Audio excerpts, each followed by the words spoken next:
ভগবান শিব বললেন, কেন ভালো মানুষেরা দুঃখে থাকে এবং পাপী ভণ্ডরা কেন সবসময় খুশিতে থাকে? এর দুটি কারণ আছে। দুটি কারণই আজ আমি আপনাদের এই ভিডিওতে বলবো। কোনো এক শহরে একজন অসুস্থ মহিলা বাস করত। তার তিনটি ছোট ছোট মেয়ে ছিল। অনেকদিন আগেই তার স্বামী মারা যায়। আপনি যদি এই গল্পটি শুনতে চান তাহলে সম্পূর্ণ গল্পটি শুনুন। এই গল্পটি অর্ধেক দেখে ভুল করবেন না, কারণ এই পবিত্র গল্পটি অর্ধেক এবং অসম্পূর্ণ রেখে যাওয়া আপনাকে অপরাধী বোধ করাতে পারে। তাই এই গল্পটি সম্পূর্ণ শুনুন। আপনি যদি শিবের ভক্ত হন তবে মহাদেবকে কখনোই অসম্মান করবেন না। সেই ছোট তিন মেয়েকে মানুষ করার ভার সেই অবলা অসুস্থ মহিলার উপরই ছিল। সেই অসুস্থ বিধবা মহিলা সন্তানদের নিয়ে কোথায় যাবে বুঝতে পারছিল না, এবং সেই মহিলা অসুস্থ থাকায় কোনো কাজ করার ক্ষমতাও ছিল না। আবার উপর থেকে সমাজের উল্টোপাল্টা কথা। দরিদ্র অসহায় মহিলার সহায়তা করার কেউ ছিল না। স্বামীর কথা মনে করে সে তার তিন মেয়ের দেখাশোনা করছিল। স্বামীর দুঃখে আরও অসুস্থ হয়ে পড়েন। কিভাবে তাদের লালন পালন করা যাবে, একই কথা ভাবতে ভাবতে একদিন তার স্বাস্থ্যের অবনতি হয় এবং তার শেষ সময়ও ঘনিয়ে আসে। ধর্মরাজের একজন দূত সেই মহিলার জীবন নিতে পৃথিবীতে আসেন, কিন্তু সেখানকার দৃশ্য দেখে তিনি বিভ্রান্ত হয়ে পড়েন। তিনি দেখেন মহিলাটি মাটিতে পড়ে আছেন এবং তার সাহায্য করার মতো কেউ নেই, শুধু তার তিন মেয়ে। সে তাদের উপর মাথা রেখে শুয়ে আছে এবং কান্না করছে।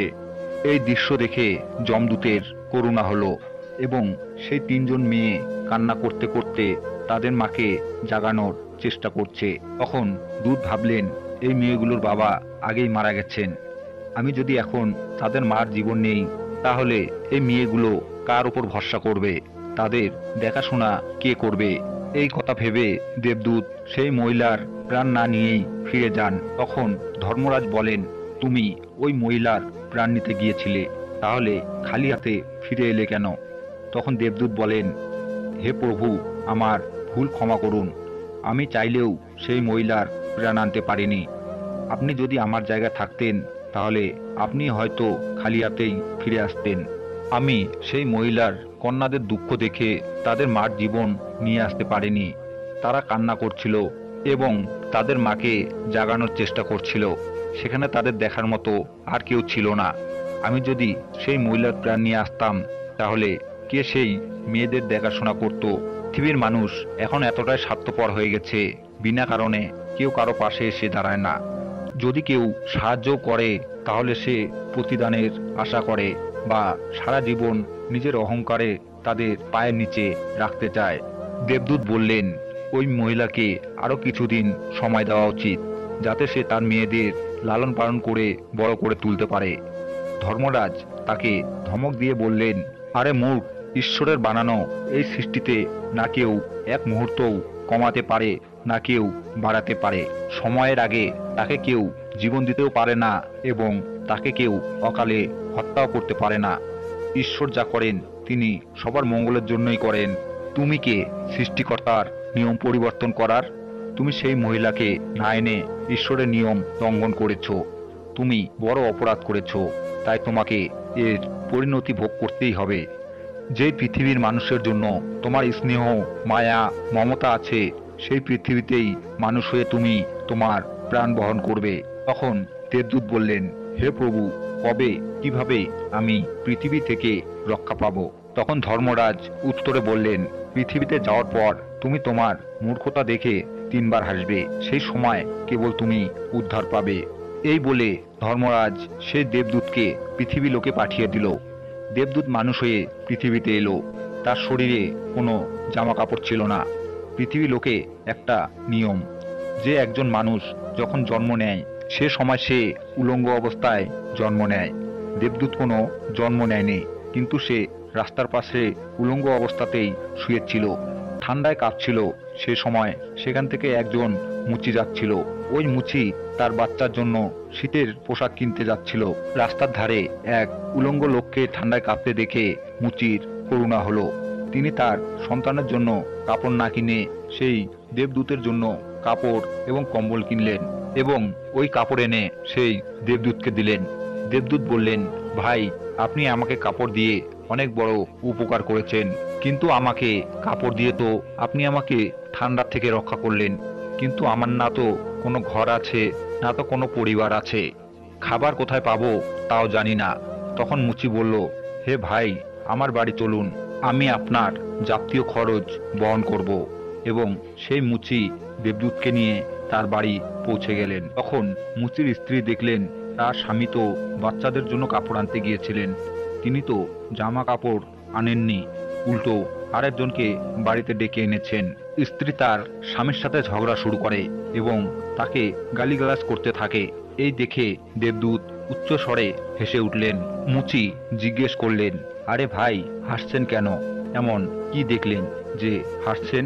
তখন দেবদূত বললেন, ভাই, আমার এই হাসির রহস্য আমি আপনাকে বলতে পারবো না, সময় হলে তখন আমি নিজেই জানাবো।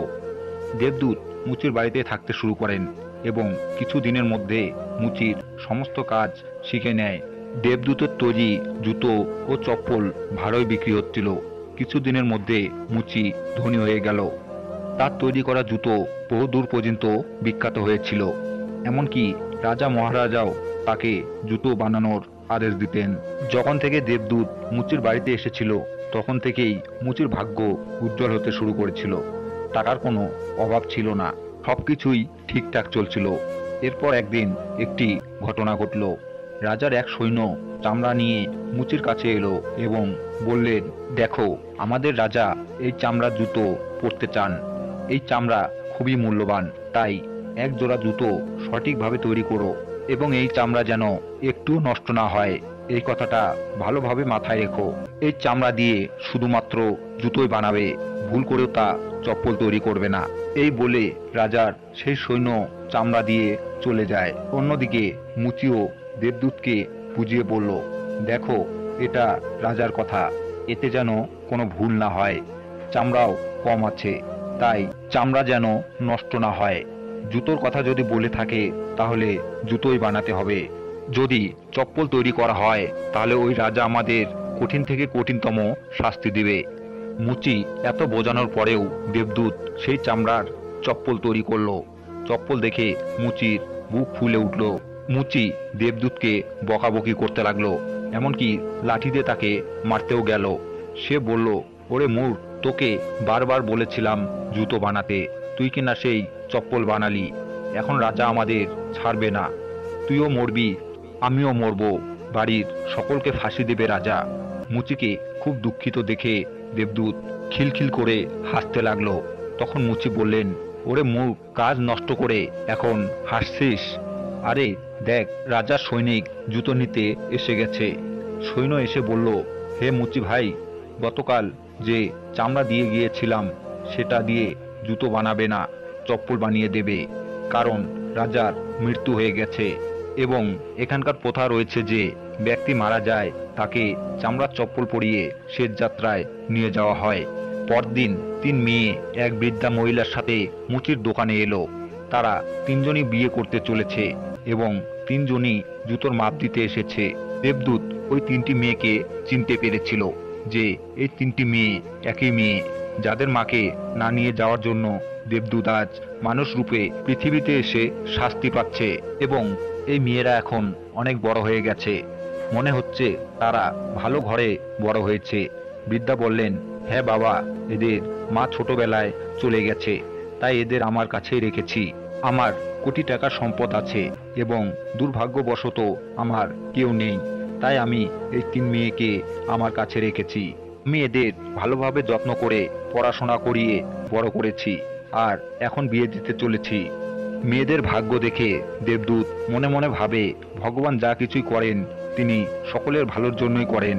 আর এই সময় যদি তাদের মা না মারা যেতেন তাহলে আজ তারা অনাহারে দারিদ্র্যের মধ্যে পড়ে থাকতো।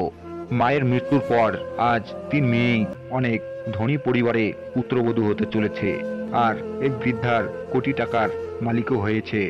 এসব দেখে দেবদূত তার আগে করা মূর্খতার কথা ভেবে জোরে জোরে হাসতে লাগলো। মুচি জিজ্ঞেস করলো, তুমি হাসছো কেন? তোমার হাসির কারণ বলো।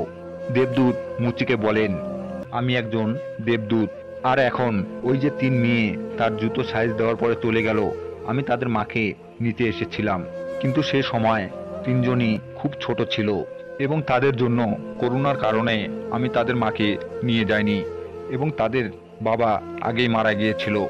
এই কারণে ধর্মরাজ আমাকে অভিশাপ দিয়ে পৃথিবীতে পাঠালেন। আমি কোনো কাপড় ছাড়াই রাস্তার পাশে শুয়ে পড়েছিলাম। তারপর তুমি আমাকে কাপড় দিলে এবং তোমার ঘরে নিয়ে এলে। সে সময় তোমার স্ত্রী তোমার সাথে খুব ঝগড়া করেছিল, কারণ তুমি তোমার বাচ্চার জামা কাপড়ের টাকা দিয়ে আমার জামা কাপড় কিনেছিলে। সেই সময় প্রথমবার তোমার স্ত্রীর বোকামি দেখে খুব হেসেছিলাম, কারণ তোমার স্ত্রী লাভ দেখতে পাচ্ছিল না, যা আমার আসার পর তোমার বাড়িতে ঘুরতে যাচ্ছিল। কিন্তু দ্বিতীয়বার যখন হাসি এলো, যখন রাজার জুতো না বানিয়ে রাজার চপ্পল বানিয়েছিলাম, আর তুমি লাঠি নিয়ে আমার পিছনে ছুটছিলে, তখন তুমি রাজার কথা ভাবছিলে, কিন্তু তুমি জানতে না যে রাজার সাথে কি ঘটতে চলেছে, যার কারণে রাজার জুতোর চেয়ে চপ্পলের প্রয়োজন বেশি ছিল। অনেক সময় এমন হয় যে আমরা যা দেখতে পাই না এবং যা চোখের সামনে ঘটতে চলেছে তা দেখে চিন্তা করে দুঃখিত হই। কখনো কখনো ঈশ্বর আমাদের ভালোর জন্যই আমাদের খারাপ করে থাকে, কিন্তু সেসব দেখে আমরা ঈশ্বরের ওপর রেগে যাই, কিন্তু আমরা আমাদের ভালো দেখতে পাই না, যা ভবিষ্যতে ঘটতে চলেছে। কখনো কখনো আমাদের বর্তমানে ভালো কিছু হলে তা নিয়ে আমরা খুবই খুশি হই, কিন্তু ভবিষ্যতে কি ঘটতে চলেছে তা আমরা দেখতে পাই না। আমাদের সাথে ভালো এবং খারাপ দু ধরনেরই ঘটনা ঘটে। আমাদের সর্বদা এ সম্পর্কে চিন্তা করা উচিত যে ভগবান যা করেন আমাদের ভালোর জন্যই করেন। এই কথা মনে করে আমাদের এগিয়ে যাওয়া উচিত। ভালো লোকেরা এই কারণেই দুঃখী থাকে, কারণ ভালো লোকেদের সাথে পরে ভালো কিছু ঘটতে পারে। এবং দ্বিতীয় কারণ হলো যে ভালো লোকেরা সর্বদাই ঈশ্বরের সাথে সংযুক্ত থাকে এবং তাদের জন্য ঈশ্বরের সাথে সংযুক্ত থাকা প্রয়োজন, যাতে তারা কষ্ট পেতে পারে। সবশেষে দেবদূত মুচিকে সবকিছু বুঝিয়ে ধর্মরাজের কাছে ফিরে গেলেন।